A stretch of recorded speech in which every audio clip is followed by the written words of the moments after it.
Welcome to a very special video for the upcoming 2023 season of F1 Clash. I'm Sam, the community coordinator, and with me I've got Gabe.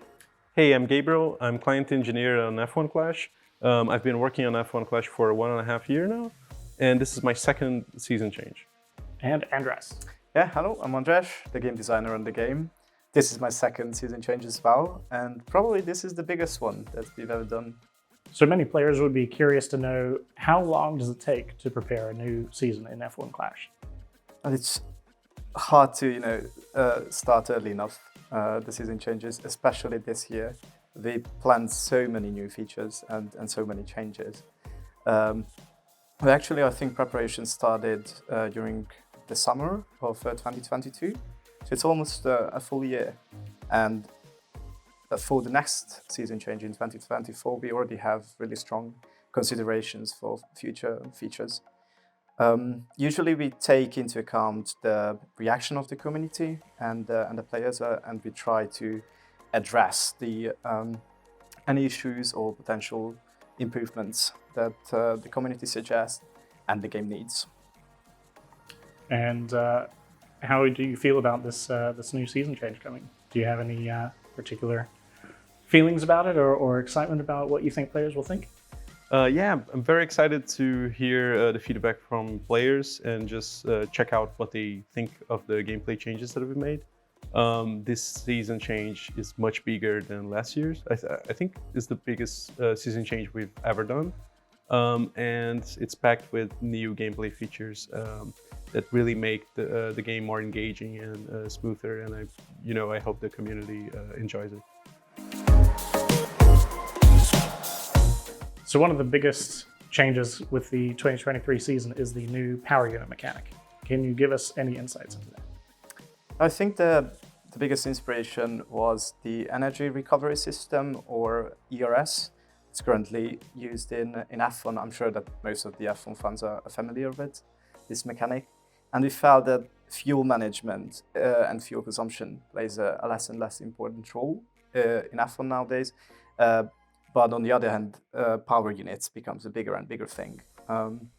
So what power unit does during the race, it replaces the fuel management mechanic. So if you switch to the fast engine mode with the 3 red arrows, then your car actually gains some overtaking, defending advantage against your opponents, and you gain also extra speed for your car. So it's not useful just for overtaking situations. It generally improves your car's performance.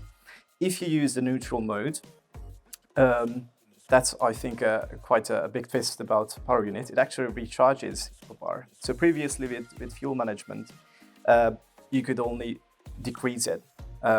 It was depending on the engine mode that you used. Now you can actually recharge back the power unit back to 100% if you wish to. So what's the difference between the third mode, the power save mode, is that if you switch to the power save mode, this recharging rate is even faster. So just to sum it up, your power unit bar decreases rapidly in the fast mode, but in return you gain massive advantage in terms of overtaking and car performance. In the neutral mode, it slightly recharges and you don't gain any advantage. And if you switch to the third mode, to the power save mode, you lose some performance, so it's easier to overtake you and your car slows down a bit, but the recharge rate becomes massive. So it's really, you can recharge it pretty fast. Yeah, in terms of gameplay and just mechanic-wise, one thing we tried to nail down was how powerful you feel once you are in fast mode. So in the current version of the game, if you are in aggressive mode, which is the similar mode that we currently have in game, the car gains some bonus in speed, but not nearly as much as what we put in the game right now with the new fast mode. It's much faster, much more frantic, and it's more engaging and more fun to play. You actually feel you are in control of your car. And, Another important change about power units, fuel management previously was a driver stat. And we felt that components compared to drivers were a bit weak. And we wanted to make sure that the impact of your components in your car weighs around the same as your driver stat. So we moved this new stat, the power unit stat, to the component side. So what it does, it increases the recharge rate of your power unit when you're in the neutral mode and in the power save mode. So if you max out the power unit stat with your components, this recharge rate becomes a massive thing and a really key strategic element of the game. So it's not just a more authentic mechanic, I think, compared to fuel management, but it's also just deeper strategically. So you mentioned the fuel management stat is being removed with the power unit. Is there any other stats changes happening between drivers and components? Well, lots of. I would say that we completely reworked both the driver side and the component side. And starting with components, the power unit, the addition of the power unit stat is probably the most important one. But there's also two new stats called speed and cornering. These two new stats will replace power, aero, and grip, which we thought that they don't really share too much information what they really do in the game. And it's a key factor in the game that it should be really easy to learn and hard to master. So we wanted to have really straightforward stats that's clear, you know, what their function is and how they work. So that's how we chose speed and cornering that Gabe can share some more information about. Yeah, basically speed controls your maximum speed and acceleration on straights. And cornering, it's the same thing, but on corners. So it's pretty much straightforward what both of them do. And at the same time, it gives you more strategy over how you prepare for specific races. So different track layouts can have different behavior. So cars can behave differently depending if they're racing in a track with lots of corners or a track with many straights. So that was the main goal. And also this creates a really new situation that you have certain tracks like Monza or the Red Bull Ring in Austria that features many straights and high-speed parts on the track.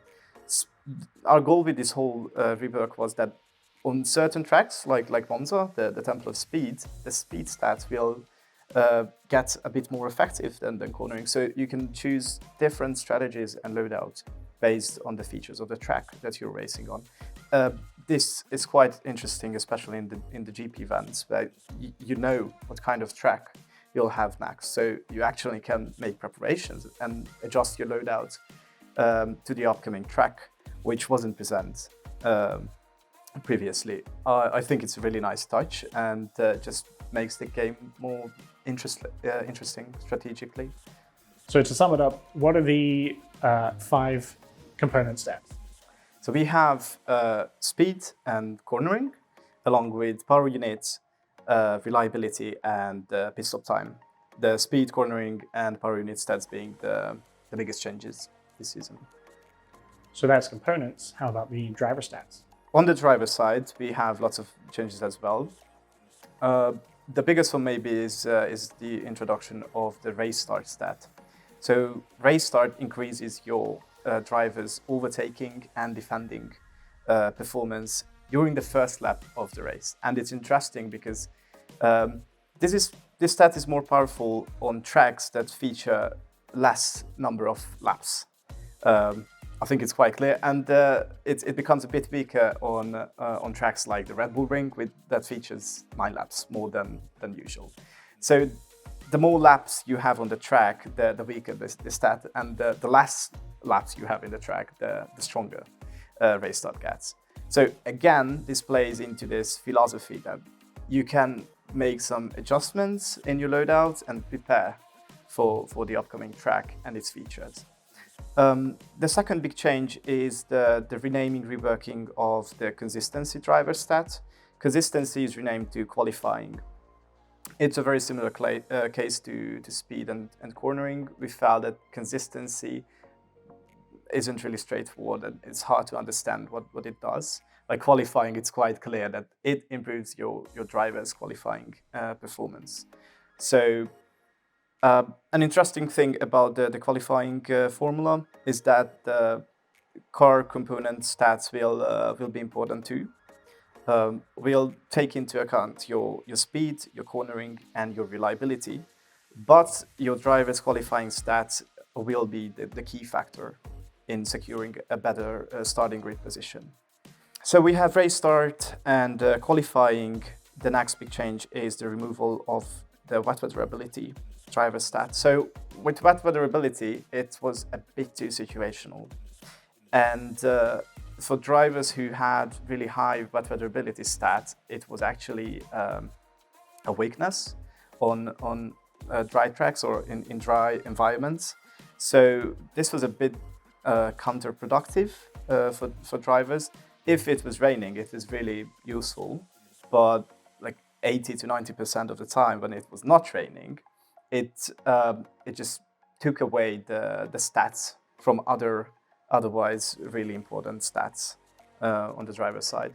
So while we want to create differences between drivers in rainy environments, we felt that there should be a better way than having a wet weather ability that's just too situational.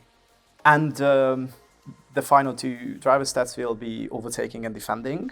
And while they will have the same name, there are massive changes coming with these two stats. And that's the rework of the dueling system or overtaking system. And Gabe will share some more info about this. Now, instead of just engaging in overtaking or defending during the race in a kind of a random manner, cars will actually engage in duels, which these stats, overtaking and defense, are going to be the main stats that drive this dueling. So depending on how much speed, how much defense or overtaking or defense the car have, the better chance he has of winning the duel. And cars can be in two situations inside a duel, which is attacking or defending. Attacking, what matters when you're attacking is the overtake stat, and when you're defending, the defense stat. So it's pretty clear. And basically, it's much more predictable now how overtakes happen. And one good thing about the duel system is that it makes all the overtaking in game much more predictable and smoother. So cars will make a more smooth racing line while trying to overtake another car. They won't steer drastically and get in a situation where they can lose too many positions in the track. And overall, while they're in the duel system, they'll keep a more safe distance between them and the car that they want to overtake, unless you are in speed mode, which kind of overrides and you can actually go faster and force yourself into the overtake. Yeah, there were some complaints about how overtaking dueling work in our game, and I think now it's more realistic and just thrilling to see the dueling situations. And also it works much more consistently when you try to manage the order of your drivers. Previously, if you tried to switch their position, if they were next to each other, it wasn't very consistent. Sometimes they just refused to take over, or they defended their position even though you set the other driver to a higher engine mode. Now, if you set your driver in the back to a higher engine mode, to fast mode, they will overtake for sure, and almost immediately. So it's quite predictable and realistic. You can really be in the driving seat, in the seat of a team principal who manages the drivers.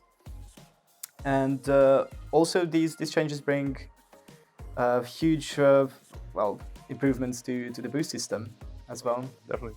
So now boosts, instead of having like very specific effects on how the car performs in terms of physics and AI, now they are one-to-one with our stats. So it's, it's much more clear what they do, because they do essentially the same thing as the other stats. You're just adding stats to your driver or your car, and now you can equip the same boost for both drivers, which is also a great change. Yeah, and we didn't mention the best part of the boost improvements, the favorite button that was requested quite frequently from the community. So we know that there are like 50 something boosts in the game, and if you collect lots of them, it's really hard to get your favorite one. Now, if you just tap the favorite button on your favorite boost, it will pin it to the top of the list, so you don't have to scroll through your boost inventory in a very limited amount of time before the race. You can just select the one on the top. I think that favorite button for the boost is going to be a massive popular change there. We hope so, yeah. So these were some of the bigger changes coming to the 2023 season. Is there anything else that players might be able to look forward to? We've made a bunch of changes to how the cars race in the track. So in the previous season, cars tried to follow an ideal racing line, but they didn't stick too much to the ideal racing line. They stick to it very loosely, and when trying to overtake or defend, they could lose themselves in the track and lose some positions while doing that. But now with this season change, cars will stick more with the racing line. They will follow it more closely, and while doing overtakes or defending, they will just try to hold their positions as best as possible and be very dynamic and precise on how they leave the racing line and get back to it. So cars will behave more as real F1 races, as you would expect. And we also improved the racing line on a number of tracks, which were very problematic.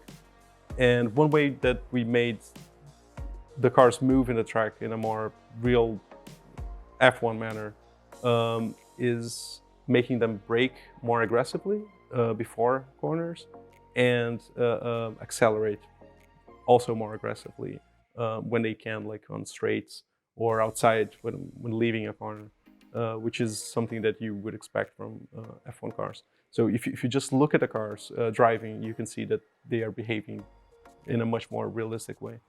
We also improved how cars hold their position strategically against other cars. So they try to keep a certain distance from other cars unless they change their speed mode. And this is much more reliable than in the last season, where they just went full on every time and could be in some very bad situations in the track, like some end up in bad positions. And also they now try to use the full extension of the track for defending and overtaking. In the past season, drivers tried to use a very big chunk of the racing track to successfully overtake or defend. And now they are more precise. They do less movement, so they stay closer to the ideal racing line most of the time, even when doing overtakes or defenses.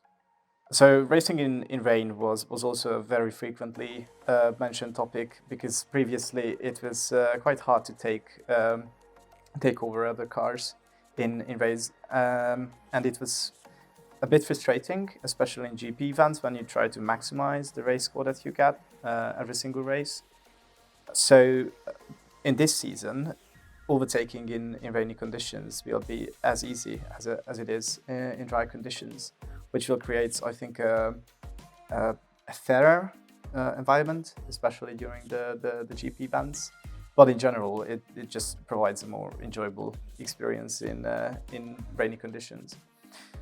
Also, we'll make some adjustments to the tracks, so they are up to date to their real life self. And we will make some small tweaks to the number of laps that you need to complete on certain tracks. So we saw that in previous seasons, some of the tracks, for example, the 2 last tracks, Miami and Jeddah, became just way too long in terms of whole session length. So we made some tweaks to the tracks that took too much time to complete, and increased the lap count to some of the tracks that took just not enough time. So some of the tracks got extended, and some got shortened. So it sounds like the 2023 season is quite exciting, and it's got quite a number of big changes. So big thanks to you, Gabe, and you, Andras, and the rest of the wider F1 Clash team. Looking forward to what players think. And of course, we'll be keeping an eye out on all player feedback, and keep an eye out for some blog posts coming up explaining all the details. And keep an eye on our social media and Discord for more.